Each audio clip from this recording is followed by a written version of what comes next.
welcome to another Fight in the Night review. This one took place at the Kaseya Center in Miami, Florida, United States. Thank you, Wikipedia. And it was the main event of the proper prelim card, not the early prelims, the main prelims, between Chris Curtis and Kelvin Gastelum.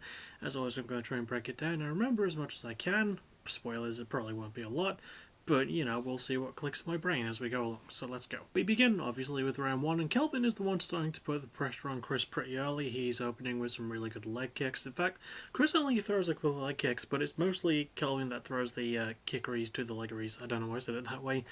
Yeah, he's landing them quite well. But the real, thing... See, Kelvin does land a good couple of combos and starts to, wind up Chris a little bit, and then Chris counters with a good 1-2 that does wobble Kelvin a bit, and Chris sarcastically gives a little clap, which I did like. Kelvin did answer with a good 1-2 of his own, so both men got wobbled fairly easily in round one. But for the most part, it was a Kelvin-centric round. I'm giving round one pretty much almost entirely to him. Chris did land some really good counters, though. He was throwing some really nice strikes.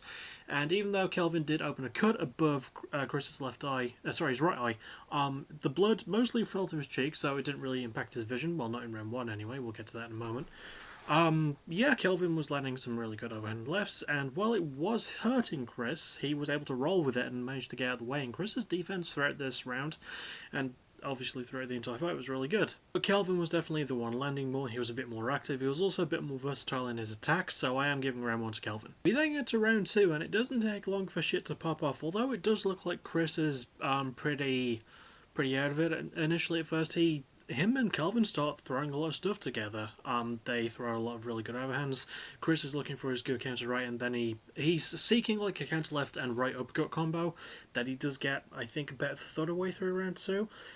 There is a bit of a bad moment where Chris is knocked down, but it's not from an actual strike, it's from an accidental clash of heads.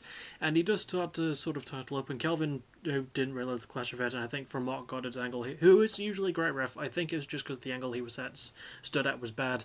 He didn't see the clash of heads either, but Kelvin went for the ground and pound finish anyway, and he even went for a rear naked choke, but he was way too high up on the back and slipped over, and it allowed Chris to capitalise on it. Really was a lot of groundwork, to be honest. I mean, that was probably the only instance we get, but back and forth in round two, yeah, not really good shit from both guys. Kelvin landing a lot more kicks.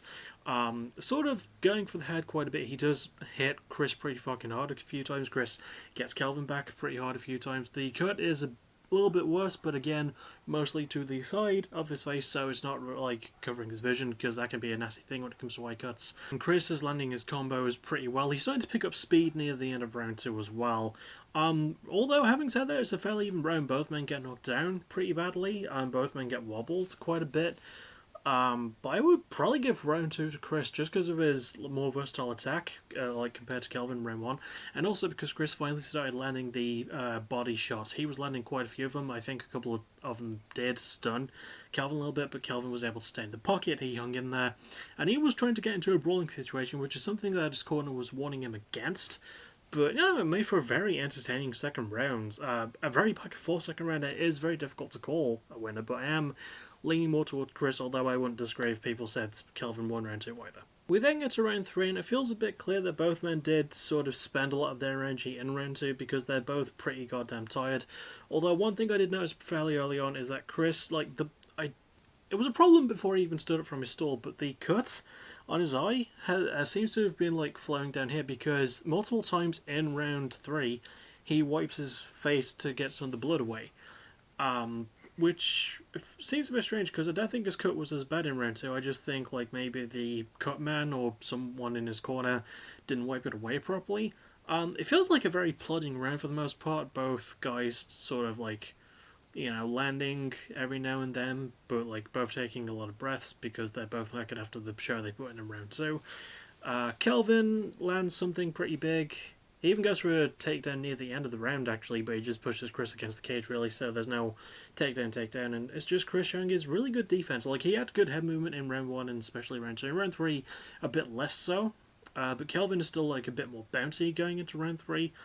It doesn't really start picking up until maybe with 2 minutes left, I would say. Both men are starting to throw a few more strikes against each other. Kelvin, again, wobbles Chris. Chris fires back and hits Kelvin pretty hard with a good right hand. It's worth pointing out that both men are southpaws as well, so that does make the fight a little bit more interesting, I personally find. But yeah, it's very, very even, I would say, near the end of it, and much more of a brawl. A bit of a slugfest, a bit too sluggish, I would say, but I think Kelvin does do probably enough. Although Chris does start landing some more strikes as well. It's very difficult to tell, honestly. I would probably lean maybe towards Chris. I don't know. I think like once he did start landing his body shot a bit more, and once he did start landing his body shot a bit more, I don't know why I paused halfway through there. He was starting to pick up speed. He was landing some good stuff up top as well. Kelvin was landing quite well as well. His leg kicks were there for him, and his headshots were also really good too. But yeah, I know. It's very difficult, but I don't want to give it to a draw, so I will call it for Chris. So now we get to talk about it. Again, I didn't do a great job of describing the fight. I thought the fight was really fucking good for a lot of its parts, As slow as round 3 was, it was the final round and both men were absolutely knackered because round 2 was great. Round 1 had some really good moments. I don't even know if I disagree with the call, because Kelvin won by unanimous decision, although one judge did give him all 3 rounds, and I kind of don't see it. I feel like round 1 was definitely his, but rounds 2 and 3 were extremely close, especially round 2. I could see Kelvin winning by split decision. I just think Curtis did more to win rounds 2 and 3, personally. But it's not a call I disagree with. Congrats to both men for putting in a really good fight. Will it be in my best of year list? It could be an honourable mention. I did quite like quite a lot of the aspects of the fight itself. Just a good old-fashioned sluggy brawl, and the crowd was super into it. They were not particularly behind either the fighter. I think it helps that neither fighter are really from Florida, but they're both Americans, so that's the thing they have going for them. But yeah, no, really good crowd, really good fight. I definitely recommend you go and check it out yourself. It's one I might go back to fully gather my thoughts about it. But so far it is looking honourable mention territory. But it's a really, really good honourable mention. So yeah, go give it a spin if you can find it. And that will about do it. Next thing you'll see me for will probably be music of the week on Thursday, or maybe Friday, because I don't really want to do much tomorrow because tomorrow's my birthday. So I'm usually a lazy bastard on my birthday, doubly so. I don't know, I might do a bit of editing of the Ori and the Blind Forest Let's Play, which I did finish recording last night. So yeah, I've still got quite a lot of work to do on it. But it will be done before the weekend, and hopefully by the weekend I'll be starting my next Let's Play with my friend Fen, because it's going to be Battle Block Theatre. It's going to be fucking great. Oh my god, that's going to be so good. But next thing I can sort of guarantee is music of the week, because yeah, well that's really it. I'll see you all for that, and I will try and put up the Locked and Loaded pay-per-view tonight, because goddamn what a great and stupid and great show that was. So I'll see you all tonight at the earliest, even though it's something that was recorded on Friday. So as always, thank you for watching. You're awesome. Bye bye.